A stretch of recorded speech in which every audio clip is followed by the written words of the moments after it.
Sat Sri Akal, Adab, Namaskar and finally what's up? Welcome one and all to Masala Match Pack by Football.com, the world's fastest update on world football. Let's start with England's capital London, which is home to Arsenal, Tottenham, Chelsea, West Ham and Crystal Palace from the Premier League.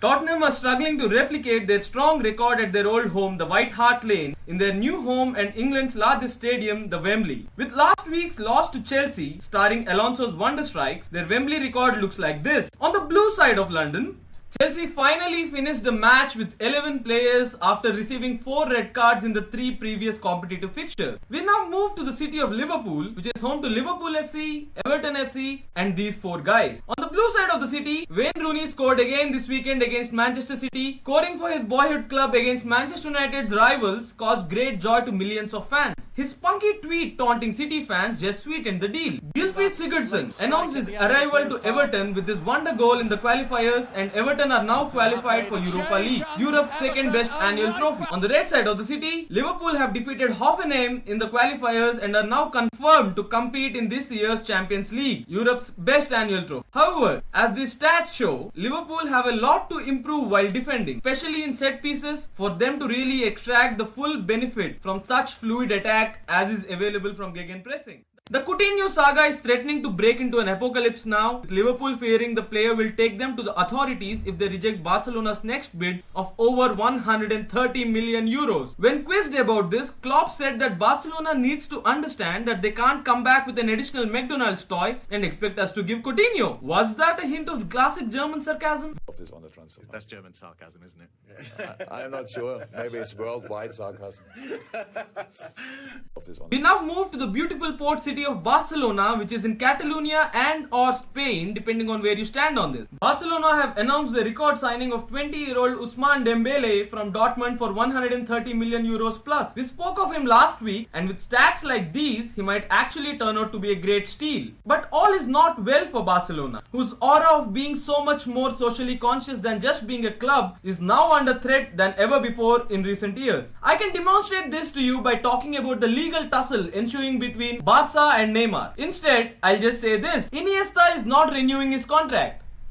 Wait, what? Having spoken of Barcelona, let's get to Spain's capital, Madrid, which is home to Real Madrid and Atletico de Madrid, parent club of Sourav Ganguly's Atletico de Kolkata until last year. Let me tell you this: if you don't stop play when my teammate is injured, I won't stop play when your teammate is injured. If you don't agree with me, well then Modric is on your side, but Zidane and Sergio Ramos are on my side. Let's take a sudden tour of Warsaw in Poland, which is home to Legia Warsaw, who was fined 35,000 euros by the authorities for blocked stairways in their stadium. Then this happened. So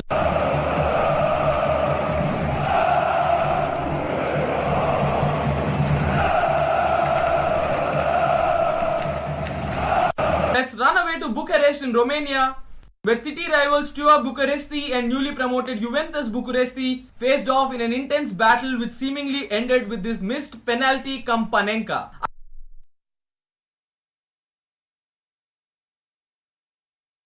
I would have not shown you this if that was all. But this player then went on to have a meltdown fighting his teammate on the pitch. Then he went and punched the wall and broke his hand. Their coach then resigned in moment. It was as if their only goal was to fuck up enough to get into my news. Now that we are here anyway, let me tell you Bucharest is also home to Dinamo Bucuresti and Juventus Bucuresti. Yes, Romania has their own Juventus. The famous Juventus of Italy though is from the city of Turin, which is home to Torino FC and Juventus, where Luca Toni said this week: I'd rather have Higuain with a few extra kilos in August than have a striker with perfect abs but 10 to 11 goals in May. In short, he meant to say class is permanent. And class looks like this: Neymar scoring a superb solo effort last week,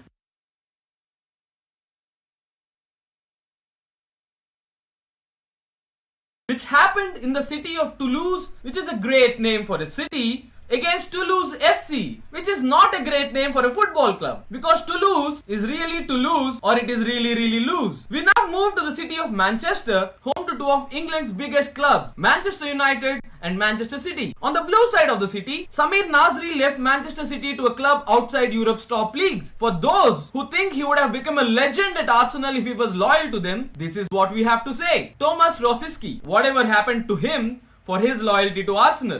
On this topic, Wonsong Company, Manchester City captain, had this to say. Very deep or shallow, depending on how you look at this. Moving on to the red side of the city, Mourinho seemed stress-free before United played Swansea last week. That's for good reason probably, because arguably the world's third best player for over a decade now, Zlatan Ibrahimovic has renewed his contract with United after great speculation. He gave Lukaku number 9 and he upgraded to Rooney's number 10. Also, the Champions League draw happened. Madrid, Spurs and Dortmund are in the group of death. The Champions League awards happened too. Best keeper is Juventus legend Gianluigi Buffon. Best defender Real Madrid captain Sergio Ramos. Best midfielder Real Madrid maestro Luka Modric. And best attacker Cristiano Ronaldo, the lord of football. Ronaldo can also be found in English Premier League's best 11 of the last 25 years, which was selected 2 days ago. See you later. Bonasera, Guten Nacht. Aapka hafta mangalmay ho. Thank you.